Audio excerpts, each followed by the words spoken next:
This is Matt for Behind the Gloves in association with S-Jam Boxing. I'm delighted to be joined by Eddie Hearn at the Lara Warrington 2 weigh-in. Eddie, you're a salesman, but this weren't a difficult sale for you, were it? No, but I think that when you believe in something so strongly, it's so easy to sell. And when I went down to Headingley today and I saw what I saw, and you look at the card, no, it's not a tough sell. But I still have to sell it, and I still have to make sure you all tune in. But I think anyone that watches these kind of videos and follows Behind the Gloves knows how good this card is on Saturday night, and I think they'll all be tuned in. Let's talk about the main event. We've got Josh Warrington. More familiar surroundings for him. I've spoke to him already, his dad. This feels normal to them. Do you expect the crowd, 20,000 at Headingley, to play a part in this and give him that maybe extra bit to go through the gears if he needs it, because he will need it against Mauricio Lara? I think it's going to help him a lot, but at the same time, he's got a box discipline and he's got to box to a game plan, and that's difficult to do when you've got that kind of atmosphere rocking around everywhere. So I think it's going to be good for him. That last time he just wasn't there compared to what he's used to. You can't take anything away from Lara. He beat him up. But this time, Josh Warrington will be so switched on, and this is what he's all about. Big, high-energy atmospheres and producing great performances. Can he do it on Saturday night in what could be a career saver? And you know, Lara's walking around the hotel like he's just going to stroll through. So it's going to be a war. And actually, when you look at the first fight, yes, it was an upset, but watch the fight. It was a very good fight. And I'll tell you something, you're going to get a cracking fight on Saturday, win, lose or draw. The rest of the card's brilliant. Anyway, when you look at Katie Taylor, like undisputed, like queen of women's boxing for what she's done for the sport. I've seen Jessica McCaskill knocking about the hotel this week. Are we potentially going to see Katie Taylor, McCaskill later on down the line if she gets through? Yeah, maybe. I mean, look, the first fight was a tremendous fight. I mean, Jessica's done so well. She's gone from fighting for the lightweight world title to moving up, winning, unifying the light welterweight world titles, and then becoming undisputed at welterweight. So there is a chance to make Taylor against McCaskill, and that would be a chance for Katie Taylor to become a two-weight undisputed champion. I can't lie, the Serrano fight is the one that I want. It's the biggest fight in women's boxing by a country mile. So at the end of the day, that's where our main focus is. But we have to look at all opportunities. We haven't made the Serrano fight yet. Who knows if we will make it?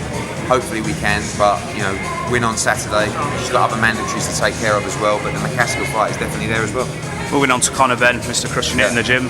Absolutely brilliant. His sort of transformation and the experience he's got from 5 years ago, night and day. He's going against Adrian Granados. When you look at his record, it's a bit deceiving really, when you look at the amount of losses he's got. But if you actually analyse each fight, Adrian Broner, close fight, could have gone either way. He's had numerous fights where if he'd have got the rub of the green, his career might have taken a different path. Is this just about Conor seeing where he is and whether he's ready to make that next step up to Adrian Broner, Sean Porter and so on? I think this is a really tough fight. Granados is extremely experienced, motivated.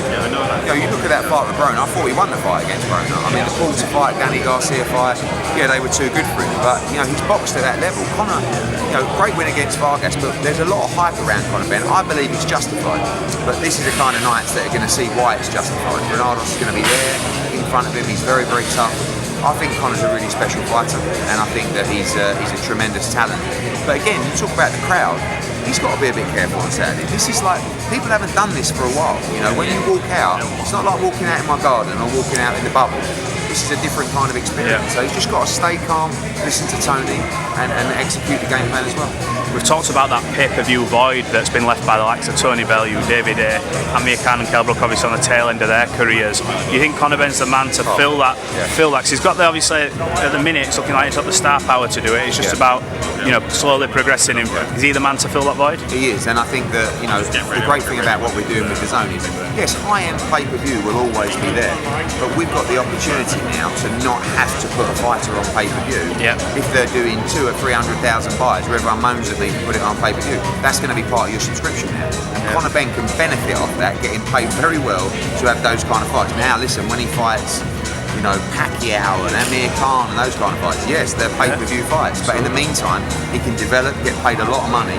He's a big draw, He does massive numbers, he drives subscribers, his digital numbers are huge, and he's very, very entertaining. So looking forward to seeing him on Saturday. Ebony Bridges, the adopted Leeds fan. I'm sure it'll be another good weigh-in from her today. Are you going to be able to keep your composure? I mean, the last weigh-in, everybody was sort of eyes on you, and your head touched the ceiling a few times. Are you on it today? Are you going to be like that, or are you going to be eyes forward? It's not even composure. It's just it's a meme. It's anywhere the eyes look, there's cameras everywhere. Do you know what I mean? So the best way to go about it is just look somewhere else. Do you know what I mean? And it's so Ebony knows what she's doing. She's a tremendous fighter. Obviously, a lot of people want to see her weigh in as well. It is what it is. But for me, it's not about keeping composure. It's just about making sure the camera don't catch me at some particular time where I might be looking somewhere that looks like I'm looking somewhere else. Do you know what I mean? But I'm not. I'm respectful of that, and I think I will just find a spot on the back of the wall somewhere. One thing about Ebony, although she has had sort of, limited fighting experience. She's a fantastic promoter. Yeah. I've seen that for the last 12 months. She's shot through the roof with the numbers. She's obviously, given herself the leads back in now as well. Very clever to do that. How far can she go? And she mentions that she doesn't think Shannon will give her the rematch, but surely that's the money fight for them both at the minute. Yeah, I think that, to be honest with you, the stuff that some people see on Ebony is, like you say, the weigh-ins, this kind of stuff. She's really serious about the sport. 100%. And she puts a huge amount of time and effort in. She makes very, very strong sacrifices for this sport. And I think she's getting better and better. She's still a novice in the pro game. She can really punch. She's really exciting. For me, I would like to make a rematch with Shannon Courtney. It is a big money fight. Shannon has the freedom now to do what she wants as champion, but she also doesn't shirk challenges. She wants big paydays. Yep. So she's fighting in October, and then we'll see what happens after that. But let's see if Ebony can do the business on Saturday. Hopefully it's a fight that can get made. You had a trip to Sheffield last night with Frank Smith to witness AJ sparring. How's he getting on? So obviously Alexander Usyk, I think as that fight's gone closer, everybody's now a bit more like, it's more dangerous than they thought. When it first got met, everyone's like, AJ's quite big, overpowering, knocking him out. As it's getting closer, are you getting more nervous? No, always nervous. I haven't changed my mind about how I think the fight's going to go. I do know that Alexander Usyk is a brilliant, he's a pound-for-pound fighter. And all these fights are dangerous. As we approached the Povetkin fight, 3 years ago, I started thinking to myself, blimey, even Pulev, And then, of course, with Ruiz, especially the rematch. So all of these fights are dangerous. I guess my confidence comes from the fact that AJ is better. Than he was, and he's more prepared than he was. He's more knowledgeable than he was. When he used to fight Charles Martin and Parker and Klitschko, he didn't really know what he was doing. He just had raw ability, and he was winning all those fights. And this is what I say about why he deserves so much credit, because even when he wasn't good enough. He was getting in there with those guys and beating them. Now I feel like he is good enough, and is he the finished article? Maybe. But these are the kind of fights that, if he beats Usyk, I just want people to give him the credit and say, you're a pound-for-pound great, AJ. Look at your resume. Dillian Whyte, Klitschko, Parker, Takam, Povetkin, Ruiz, Pulev, Usyk. They're straight fights. Give this guy the credit he deserves. He's a tremendous fighter, and with all his fame and with all the riches, he goes to the gym last night and he's grinding and he's grafting every single day to improve. I think every time you mention AJ, you do mention his resume all the time, and it is very key for me because he's a throwback fighter. He's mandatory after mandatory, even when he doesn't have to. You don't want to fight Usyk. No. You've got the undisputed fight coming up, and you want to fight the undisputed cruiserweight champion, pound for pound fighter. It wasn't, and it was like, that's my mandatory, that's what I do. He's never had the easy touches. Look at all the other heavyweights that just have every now and again nice little knockover job. AJ's not been given that. He doesn't want it either, so he should get a lot of credit. I'm going to end on this, a bit of a sour note, but I'm going to ask you, because I've got to ask you about it. Oscar Valdez tested positive for a banned substance. B samples come back, failed the test, but the fight's still going on. I know you don't know the ins and outs of everything because you've been busy here, but... Well, I saw it, someone else just gave me an interview on it. But my question is, because he's failed both tests, does it not sit well, the fact that we've just recently had a young fighter pass away today, 18 years of age? It's a brutal sport. Do you not think, like a promoter, if someone's failed and the B samples come back as failed, that fight should not be happening at all? Well, there's several people that make the decision on that. Actually, there's one person that makes the decision on that, and that's the commission. Right. Okay. And then there's other people who have got a moral decision to make, which is the promoter, the TV broadcaster, and stuff like that. One of the big problems, and again, I'm speaking without knowledge on this. They told me that on the WADA list, what he took is not banned, and on the VADA list, what he takes is banned. This is the problem with universal testing. Well, actually, the problem is no universal testing. Because you look at, remember with Billy Joe, he failed the test and he was fine on his UCAD test and fine on WADA, but not on VADA. And it's, you know, in that respect, you don't know what, you've got to be better educated. I think the problem comes is ultimately VADA don't issue sanctions. Okay? Who issues sanctions? The governing bodies and the local commissions. There has to be a universal policy for governing bodies and commissions where you say, if this happens, the fighter, you know, is suspended or has to go to a hearing or has to do this. I've been through that process with my own fighters, and to be fair, UCAD are actually pretty good at what they do in the respect of having to go to hearings, produce evidence, have that looked at, not just, oh, it's over to the commission. The commission are not doctors, you know, they're not drug testing experts where they don't know the ins and outs. They're making a decision, and it could be a right one, could be a wrong one. But we can't leave it to that commission to make a decision, in my opinion. I don't know enough about it. Everything everyone's telling me doesn't sound good. I don't know about the WADA list, but the bigger problem is, if that happens, there has to be a process, a hearing that they have to go through. I look back at what Dillian White had to go through to clear his name. Over 12 months as well. And everyone just presumed he was guilty. Even now, people still make snidey comments. That case was completely, it was proved that he never failed actually a drug test. And no test was deemed, but he had to go through that process while he was still training and fighting. But that process, unfortunately, whether you're unlucky, whether you're cheating, whether you're stupid, is a process that has to be, you have to go through. Do you know what I mean? So again, in this situation, you know, there needs to be a universal system, I think, because now the pressure's on the WBC, Top Rank, and ESPN.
Nutrition and improving yourself. Sports science and that, So and there are substances that pop on every single day. So this is very confusing, and I can't win in any interview I give either. So just had to obviously ask you. Right, just before we go, let's end on a positive note. this is back to normal now. Boxing, this is boxing back to normal with all these fans here ready to get behind Josh. Tell everyone why they should be viewing in this Saturday night. I mean, looking at the card from a boxing point of view, boxing fans point of view, I know the reason. Tell everyone why they should tune in. Well, you know the reason, because this is an unbelievable card. Yeah. You know, and this is what we're doing now for boxing in the UK. We're stacking cards, we're having big arenas, sold out arenas, and Saturday is a great example of that. Back after the pandemic, the first big crowd in boxing, 20,000 people at Ebony, for a game-changing rematch for Josh Warrington. He must win this fight. The queen of boxing, one of the biggest legends in boxing, Kate Taylor for the Undisputed Championship against Jennifer Hearn. Conor Benn crushing it in the gym against Adrian Granado. It's going to be an absolute welterweight war.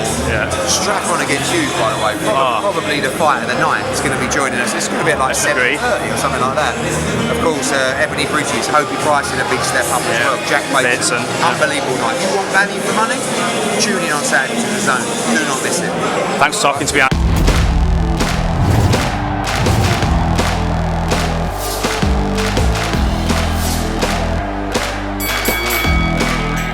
Hey Fight fans, it's Michelle Joy Phelps. If you haven't already subscribed to our YouTube channel, make sure you do so by clicking this icon right here, or else.